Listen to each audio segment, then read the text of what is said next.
El reclamo policial motivado por una cuestión salarial termina siendo una cuestión política que involucra a la oposición y que termina enfrentando al gobierno nacional con el gobierno de la ciudad. Alberto Fernández anunció en el día de hoy, rodeado con parte de su gabinete, con intendentes oficialistas y opositores, que le saca un punto de la coparticipación a la ciudad de Buenos Aires para justamente enviarla a la provincia de Buenos Aires y poder, entre otras cosas, recomponer la situación que se viene dando con la policía en los últimos días. El tema es que las autoridades de la ciudad de Buenos Aires dicen que se enteraron a último momento directamente, que no estaban al tanto de la situación. Los intendentes opositores que estaban en el anuncio también sostienen que no estaban enterados de la cuestión que se iba a anunciar, o no por lo menos el tenor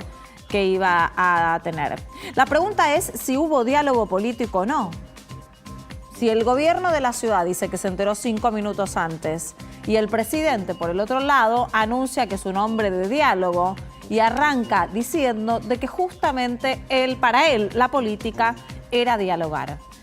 Las preguntas son varias, pero entre todo esto también queda si esta situación política no viene a tapar, o si tapa, o si lo logra al menos, la situación de la policía bonaerense.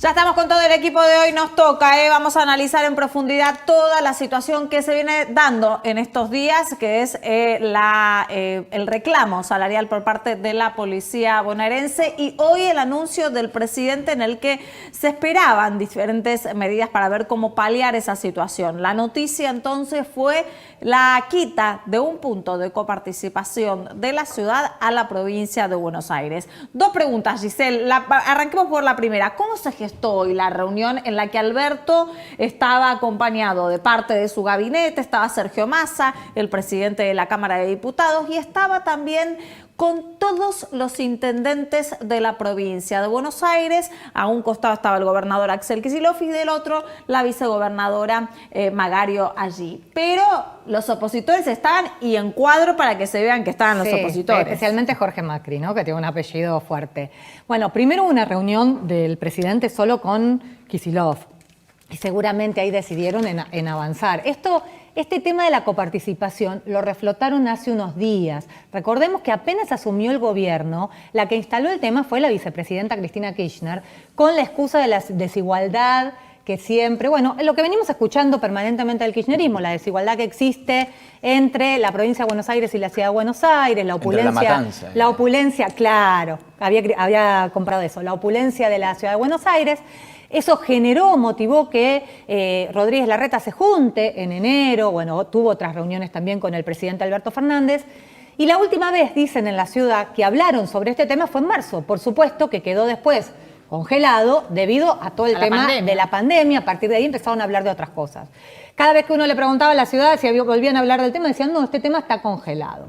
Bueno, hace unos días el tema... Al microondas. El tema se reflotó a pedido de Máximo Kirchner y se estaba gestionando el despacho de Guado de Pedro, pero la intención era mandar una ley al Congreso, sacarlo a través de una ley.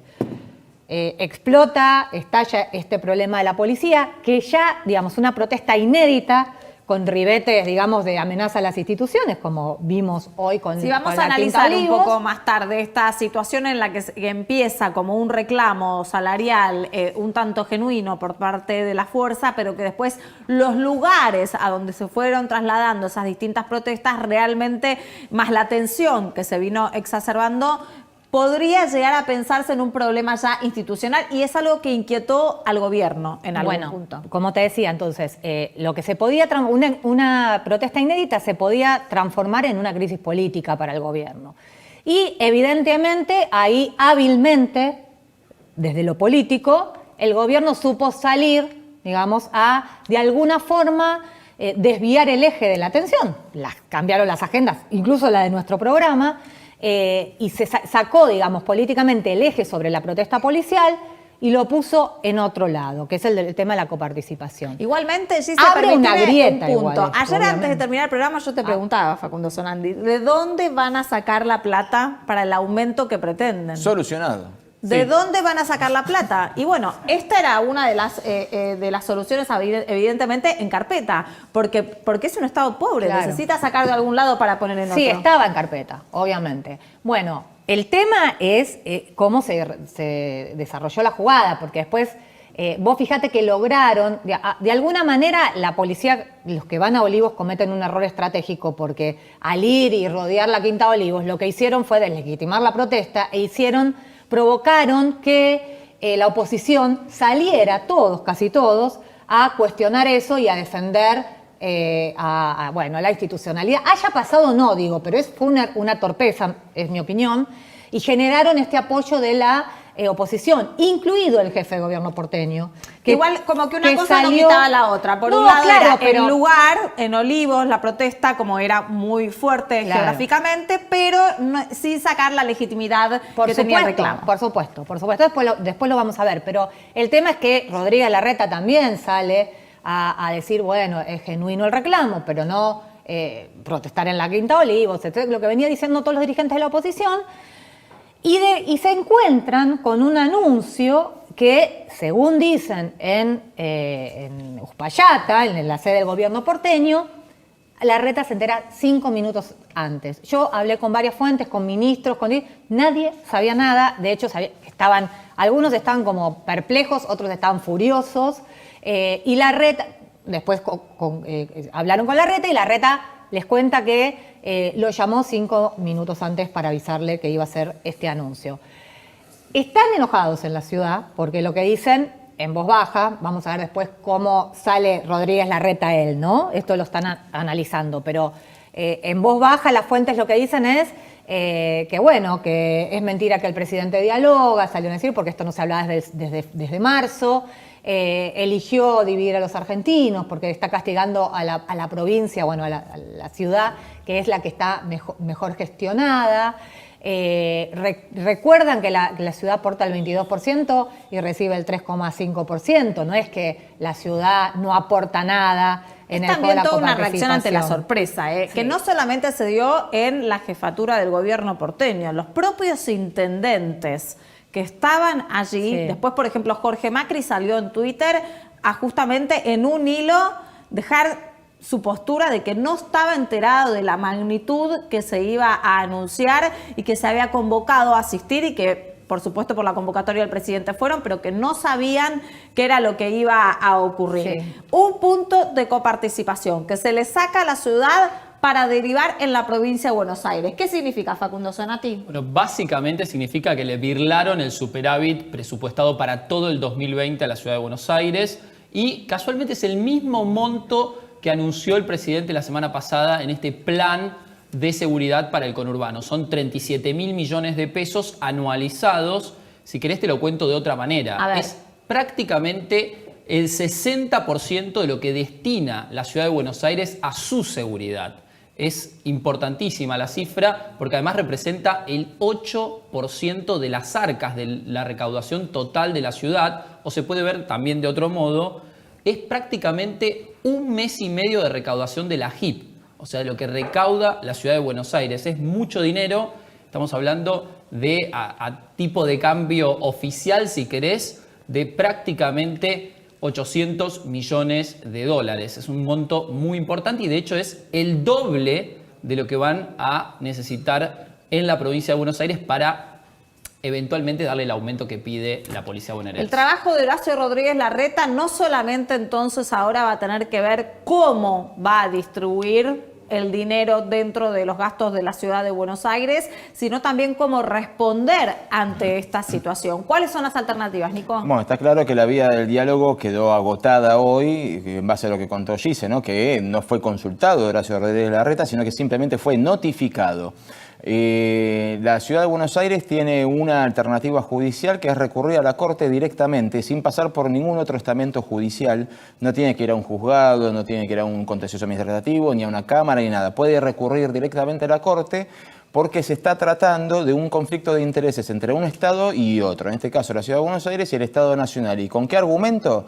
Fácil, el que acaba de decir Facundo. Les están birlando el superávit. Les están quitando de una forma confiscatoria algo que todavía los constitucionalistas se debaten, no solamente la coparticipación, sobre si corresponde o no que el presidente lo pueda hacer por decreto. Ahora, Nicolás, te hago una pregunta. Igualmente el presidente lo puede hacer porque hay un proyecto ya avalado, una ley. Una ley de emergencia. La ley de emergencia que Sí. está vigente hasta el año que viene. Sí, el asunto es el siguiente. En la Constitución Nacional hay dos cosas que se dice que el Ejecutivo no puede hacer por decreto: legislar en materia penal y legislar en materia tributaria.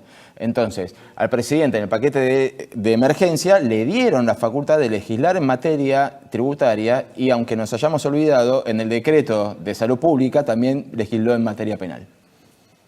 Giselle, en algún punto también esto va a tener que ser una posición del gobierno. ¿Se evalúa, no se evalúa? Sí, se evalúa, lo están analizando. De todas formas, lo que dicen, Nico, en el gobierno nacional es que estos fondos que le quitan son los que le había dado Macri y que no integran la masa coparticipable. Era lo que le había trasladado Macri como fondos para la policía cuando se hizo el traspaso a la policía y que por eso lo pueden hacer por decreto. No, el asunto es... Te digo lo que A ver, dicen chicos, ellos, un tuit de último momento que dio Horacio Rodríguez Larreta, pone: en un momento de tanta angustia para los bonaerenses, reafirmo mi convicción de que el conflicto de la policía debe solucionarse por vías institucionales. Mañana me voy a referir al anuncio del presidente. Entonces mañana también tendremos la postura de Horacio Rodríguez Larreta, el jefe de gobierno porteño, ante esta situación, quien busca en algún punto ya en la noche de hoy sentar una posición hablando del conflicto policial y dejando para mañana, anunciando para mañana su postura en cuanto a la coparticipación del presidente. Vamos a presentar a Sergio Abrevaya, que es legislador porteño por el GEN. Buenas noches, Abrevaya. Gracias por atendernos. Buenas noches, ¿cómo están? Bueno, acá con el anuncio del presidente, ¿usted también lo tomó por sorpresa? A ver, yo vengo planteando hace rato que esto se venía. Me toma por sorpresa que haya sido para resolver el conflicto policial, ¿no? Me parece una locura en la historia argentina cuando una provincia tiene un conflicto, la nación, si lo ayuda, lo hace de sus fondos, que bastante tiene, y luego, si tiene otro debate con otra provincia por el tema de coparticipación, lo hace aparte, ¿no? Es obvio que acá hubo otra cosa, hubo una resolución unilateral que me gustaría aclararlo porque los escuché antes.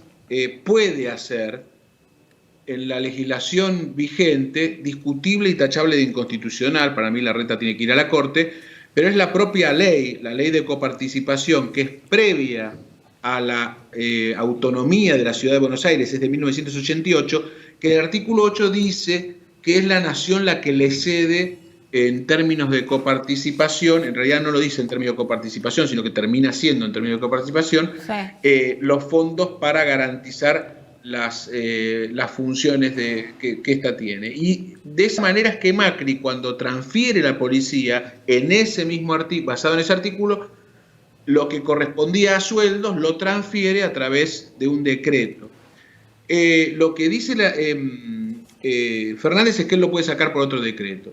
¿Por qué? Yo creo que si bien este esquema que acabo de describir existe, no puede, porque después de esa ley vino la autonomía de la ciudad, la Constitución Nacional dice que se transfieren las funciones con fondos, la única manera de transferir fondos de manera permanente es con coparticipación. Me parece que en ese sentido termina siendo inconstitucional cualquier decreto que se la quite. Diputado, ¿usted qué cree en algún punto? ¿Que esto fue una jugada política o realmente fue una situación en la que el Estado pobre tiene que empezar a ver de dónde sacar fondos para poner en otro? Es un Estado empobrecido, alguna vez lo hemos hablado. Es un Estado que hace décadas subsidia una ineficiencia y un modelo económico primario, diría por lo menos en los últimos 40 años de Menem para acá, un modelo que solo se sostiene con las provincias productivas. Las provincias feudales, para mí, como hoy lo son Formosa con Infran, Tucumán, fueron empobrecidas por sus gobernadores multimillonarios, y la plata que dijo hoy el presidente que la provincia de Buenos Aires giró a las provincias para que no exista esa migración al conurbano. Les cuento que el conurbano duplicó en estos años de democracia por migración interna, por la pobreza de otras provincias, a pesar de que recibían plata de las provincias que producen, como Buenos Aires. Agrego, la ciudad de Buenos Aires, de lo que aporta el 68% de los impuestos coparticipables, sí, porque además acá figuran las grandes empresas. El 97% de esa recaudación se lo queda a la nación y las provincias, o sea, es más solidaria que cualquier otra. Toda esa plata que le gira a la nación y a las provincias no ha alcanzado, pero evidentemente a algún lado fue a parar. El presidente dice no alcanzó, yo le digo evidentemente a algún lado fue a parar y no tiene por qué pagar el pato roto de los Mansur, Menem, Infran, o los Fernández o los Kirchner, la ciudad de Buenos Aires, ¿no? ¿Y usted qué opciones le ve en algún punto al jefe de gobierno porteño? Que recordemos que recién en un tuit anunció que mañana se va a expedir al respecto del anuncio del presidente. Sí, lo escuché. Yo creo que él se tiene que presentar a la Corte. Yo presenté un proyecto en la legislatura en febrero para que lo haga si aparecía este decreto, además de que se tiene que presentar igual a reclamar la transferencia, pero uno específico, si este decreto aparecía, bajar la coparticipación. Espero, mañana lo voy a pedir sobre tablas que se trate para instruir a la ciudad a presentarse a la Corte. Creo que es el único camino que tiene para terminar con este... Eso le iba a preguntar, ¿no hay otro camino? El de la negociación lo agotó el presidente. Claramente, la voluntad del presidente es sacar la plata como si fuese un rey. Es decir, yo te la saco, te la doy, hago lo que quiero. Se mueve como si la ciudad de Buenos Aires fuese la misma que antes de 1996, cuando se constituyó definitivamente como ciudad autónoma. No entiende que la Corte ya falló, que la ciudad de Buenos Aires es una provincia. Hace 2 años consagró su estatus definitivamente, diciendo que era provincia y que por eso podía litigar ante la Corte. Es decir, no lo entiende y se mueve de una manera tan unilateral que no es posible esperar otro tipo de medida. Es decir, el diálogo al que llama el presidente no lo corona con eso, sino con unilateralidad. Así que me parece que no le queda otra al gobierno que, ya finalizadas unilateralmente las negociaciones, ir a la Corte, ¿no? Al de la ciudad me refiero. Abrevaya, para la gente, última pregunta. ¿Esto en qué perjudica a la Ciudad Autónoma de Buenos Aires? Y lo perjudica en 40.000 millones. ¿Es mucho? Es una fortuna. Porque además este año la ciudad está todavía, no me quiero animar a decirte al final, capeando el déficit y estamos luchando todos para que las actividades vuelvan, mientras el gastronómico que no puede trabajar o el hotelero que no puede trabajar no aporta, del otro lado la ciudad no tiene con qué afrontar los gastos. Mejora un poco en relación a un panorama duro, pero no quiere decir que esté bien como el año pasado, no está bien como el año pasado. Y esto la empeora, va a ser mucho más grave. Por eso el presidente hizo un truco, yo no sé si lo escucharon, que dijo, pero igual yo garantizo directamente los sueldos policiales, él no tiene que meterse en cómo las provincias resuelven sus problemas, como lo hizo hoy con Kicillof, que me pareció francamente una vergüenza que no se haga cargo el gobernador del problema y termine el presidente haciéndose cargo de una horrible y repudiable asonada de quienes fueron a Olivos, ¿no? Valga la pena aclararlo, que está muy mal, no está mal que se movilicen, pero sí que lo hagan en Olivos. Ahora, creo que eso... Pero convoca al presidente y van a decir que no van a ir. ¿Cómo? Convoca al presidente a una reunión. No, tienen que ir. Yo me refiero a que se tendría que haber hecho, sí, por supuesto, me refiero a que se tendría que haber hecho cargo de todo este conflicto el gobernador de la provincia. Y que el presidente no se tiene que hacer cargo del conflicto, aunque estén una cantidad de policías movilizados en Olivos, debieron ser retirados por una fuerza mayor o una negociación, no pueden estar en Olivos cercando al presidente de ninguna manera, eso está mal y es repudiable, pero también digo, es el gobernador el que arregla esto. Estamos en el viejo problema de que los gobernadores de Buenos Aires son los delegados del presidente, no puede ser. Abrevaya, gracias, que tenga usted buenas noches. Igualmente, muchas gracias.